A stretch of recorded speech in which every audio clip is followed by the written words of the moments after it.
ڕۆژاوای کوردستان لە بەردەم گۆڕانکاری خێرا و چاوەڕوان نەکراودایە.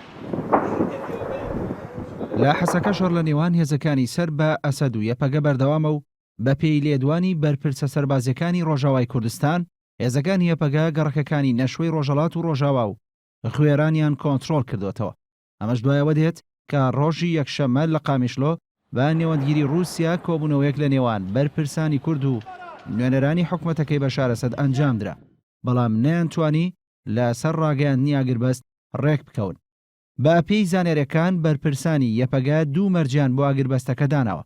یەکەم هەڵۆشانەوەی هێزەکانی بەرگری نیشتیمانی لە حەسەکە کە لە چەکدارە عەرەبەکانی سەر بە بەشار ئەسەد پێکاتون و مەرجی دووەمیش کۆتاییەنانە بە پڕچەکردنی هاوڵاتیانی عەرەب لە حەسەکە، بەڵام حکوومەتی سووریا هەردوو مەرجەکەی ڕەت کردوێتەوە.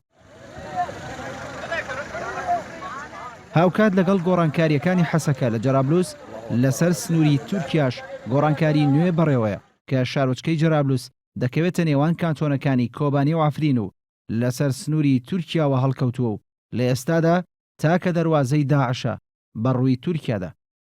لە چەند ڕۆژی ڕابردوودا حکوومەتی تورکیا بە سەدان چەکداری ئۆپۆسیۆنی سووری لە بنکەیەکی سەربازی لە نزیک شارۆچکەی قەرقامیش جێگیر کردووە و بەنیازن لە داهاتوویەکی نزیکدا لە ناوخاکی تورکیاوە هێرش بکەنە سەر جەرابلوس کە ماوەی 2 ساڵە لە کۆنتڕۆڵی داعشدا.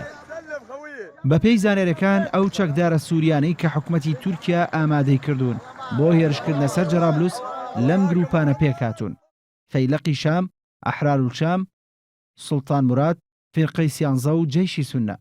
لە کۆتایی هەفتەی ڕابردووەوە تا ئێستا وەک ئامادەکاریەک بۆ هێرشەکە تۆپخانەکانی سوپای تورکیا چەندین جار بۆردمانی ناوچەکانی دەوروبەری جەرابلوسی کردووە. مەولود چاوژۆغلو وەزیری دەرەوەی تورکیاش لە دوایین لێدوانیدا ڕایگەیاند دەبێت چەکدارانی داعش لە هەموو سنوورەکانی تورکیا دوور بخرێنەوە. بەڵامەندێک لە بەرپرسانی ڕۆژاوای کوردستان ئەوڵەکانی تورکیایان بە شانۆگەریەک لە دژی ڕۆژاوای کوردستان ناوبردووە. پێیان وایە حکوومەتی تورکیا ڕێکەوتنێکی ژێربەژێریان لەگەڵ داعش کردووە بۆ پاشەکشەکردنی چەکدارانی داعش لە جەرابلوس و مەبەستی شیانەوەیە کە ئەو شارۆچکەیە لەلایەن هێزەکانی سووریای دیموکراتەوە کۆنتڕۆڵ نەکرێتەوە. هەر لەم چوارچێوەیەدا ئەنجومەنی سەربازی جەرابلوس کە سەر بە هێزەکانی سووریای دیموکراتە لە ڕاگەیەندراوێکدا هۆشداری داوەتە تورکیا و ڕاگەیاندووە لە بەرامبەر دەستێوەردانەکانی تورکیا لە جەرابلوس بێدەنگ نابن. ئەمە دووەمین هەوڵی تورکیا لە ئەم ساڵدا بۆ کۆنتڕۆڵکردنەوەی ناوچەکانی نێوان جەرابلوس و عەزاز.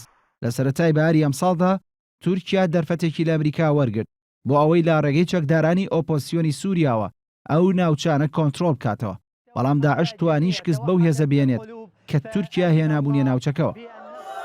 هەر بۆیە لە ئێستاشدا هەندێک لە چاودێران پێیان وایە چەکدارانی ئۆپۆسیۆنی سووری نزیک لە تورکیا ئەوەندە بەهێز نین کە بتوانن پاشەکشە بە داعش بکەن، مەگەرەوەی ڕێکەوتنێکی ژێربەژێر لەگەڵ داعشدا کرابێت بۆ پاشەکشەکردن لە جەرابلوس.